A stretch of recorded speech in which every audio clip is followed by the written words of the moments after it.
Sem gatilhos nesse programa. Exatamente. A gente está falando aqui sobre reforços, né? E o torcedor do Cruzeiro, Gão, segue aguardando, né? Reforço para essa janela de transferência que se encerra no dia 2 de setembro, mas sem pressa, até porque o time está muito bem em campo. E a gente vai fazer o seguinte, Gão. Nós vamos resgatar uma sonora aqui do Leonardo Jardim, que vem falando sobre isso, sobre as tentativas e as possibilidades do Cruzeiro, e depois comentar uma declaração de ontem, do Paulo Pelaipe. Então, primeiro, vamos ouvir o treinador do Cruzeiro. Em relação ao mercado, qual é que é a minha opinião?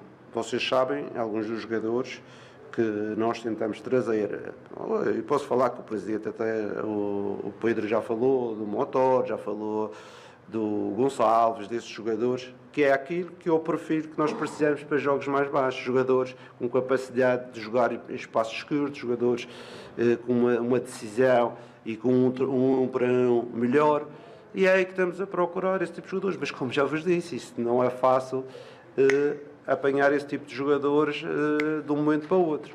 Existem alguns, mas também são muito caros. E tá aí, Gão. Palavras então do Paulo Pelaipe, dirigente do Cruzeiro, dizendo que o clube vai contratar, mas não contratar por contratar. Está lá em destaque no portal No Ataque, dizendo que o Cruzeiro deve trazer de 1 a 2 reforços nessa janela. É isso? É ter cuidado na hora de contratar, até pelo bom momento que o time está vivendo em campo? Você sabe por quê? Porque é o seguinte, o ano passado, quando o Alexandre Matos foi ao mercado e trouxe Lautaro, o Wallace, Matheus Henrique, no final do ano trouxe Bolassi, essa turma toda, o que aconteceu? Você acabou inflacionando o mercado. Todo mundo olhava para o Cruzeiro e falava assim, opa, o Cruzeiro está com dinheiro. Tem alguém ali que está realmente... Porque a SAF do Cruzeiro é uma SAF de aporte financeiro. Não tem clube no Brasil, a não ser, eu e o Fábio, a gente sempre falou sobre isso, o Arthur também, fora Flamengo e Corinthians, não tem clube no Brasil que dê lucro, né? Hoje em dia o futebol... Palmeiras, isso, desculpa, Fábio. Palmeiras, Flamengo e Palmeiras dão lucro, mas os outros times do Brasil não dão. Então o Cruzeiro tem uma SAF de aporte financeiro. Então ano passado, quando o Pedrinho derramou aquele caminhão de dinheiro e foi atrás desses jogadores, ele inflacionou o mercado. Todo mundo que via o Cruzeiro no mercado inflacionava também as suas peças. O Cruzeiro, por exemplo, ia atrás de um jogador que valia 15 milhões, do nada esse jogador valia 25, valia 30 milhões.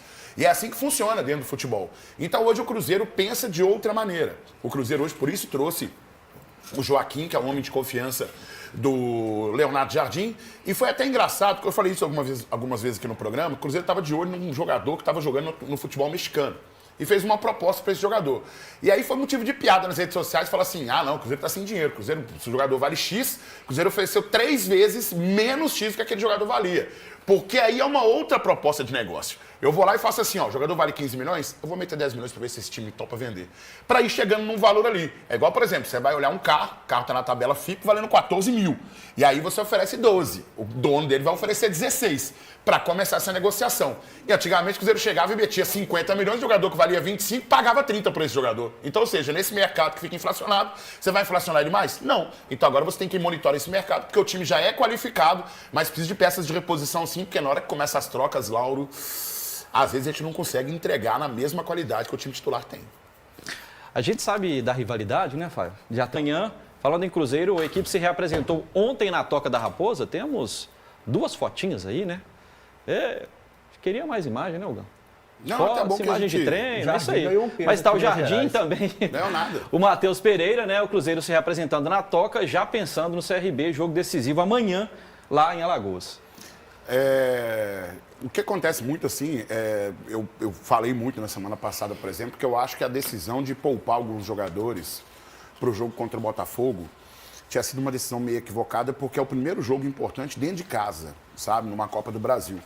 Eu acho que hoje, talvez, com o placar, talvez, ao nosso favor, dentro do Mineirão, seria o dia realmente de você poupar jogadores. Você mandaria a equipe, de repente, titular para o jogo contra o CRB, que é o primeiro jogo que foi no Mineirão, do 0-0, e aí o segundo jogo com o Botafogo. Evidentemente que amanhã, nesse confronto contra o CRB, a gente terá a força máxima, sim.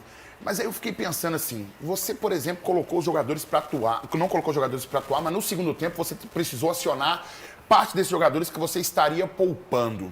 Eu nunca concordo com isso. Eu e o Fábio, a gente diverge muito sobre essa opinião pelo seguinte, porque ele fala, não, mas o cara só jogou 45 minutos. Mas são 45 minutos de um grande risco. Porque você tá com 0-0 e você tem que correr muito mais para ir atrás do resultado com o adversário, inclusive, segurando esse resultado e dando muita pancada. Não foi o caso do CRB, até não deu tanta pancada assim. Mas são riscos que você corre. Então, ou você poupa geral, ou então você coloca para jogar os 90 minutos. E aí, o cara se condiciona a partida. Porque 45 minutos com o Matheus Pereira, ó, dando a vida ali no final, eu achei muito arriscado perder o jogador, de repente, para um jogo contra o Botafogo, até para esse segundo jogo. E mais do que isso, né, Hugo? Porque, por exemplo, você coloca o Matheus Pereira, coloca o time titular contra o CRB, às vezes você pode fazer 2-0 no primeiro tempo, você poupa o cara no segundo. Segundo tempo, você poupa. Aí então, eu acho concordo. que essa estratégia é um pouco errada. Mas quando você entra no no... fisiologia, pela minutagem dos jogos anteriores, pelos exames, essa informação demais para se liberar por 15, 20 minutos é tranquilo. É nisso aí que eu não concordo, porque o Matheus Pereira entrou em 45 minutos no segundo tempo, que ia ficar muito corrido. Mas aí você está discordando da ciência que fala que... Não estou discordando da ciência, não, porque a ciência com certeza não foi ela que falou isso pro Jardim. Foi? Não deve ter sido. O Jardim falou consulta a fisiologia, né? Tá, 15 minutos é uma coisa, Rafael. Quando você coloca o cara, tem 90 minutos, você coloca 45 minutos para ele correr mais do que ele correria os 90 minutos, não tem como concordar. Vai de falar que treinador isso é também, assim. né? Alguns se arriscam um pouco mais. O Abel, Tem por como. exemplo, no Palmeiras, ele não escalava, dependendo até da quantidade de sono do É atleta. isso, então, alguns respeitam mais essa questão de Mas quando fisiologia. você pega assim... Outros Você passam tem um pouco 90 por minutos. cima Se disso. fosse por cachaça, o Toledo não ia fazer o transporte. Você tem 90 minutos, Lauro, rapidinho. Você tem 90 Pode minutos. falar. Desses 90 minutos, você tem ali um momento em que o time se condiciona e daqui a pouco você chega no ritmo mais alto da partida. O cara tá sendo poupado. Você vai colocar de 45 minutos no segundo tempo num jogo 0x0 pra você fazer 2 gols pra garantir um placar. É óbvio que ele vai correr muito mais. Se ele vai correr muito mais, como é que você vai equilibrar o CK desse cara? Pra quem não sabe, O exame de imagem, né? o exame que de indica imagem o identifica potencial, uma possível lesão Não ou entra não. na minha cabeça que é a ciência que tá falando sobre isso. Ó,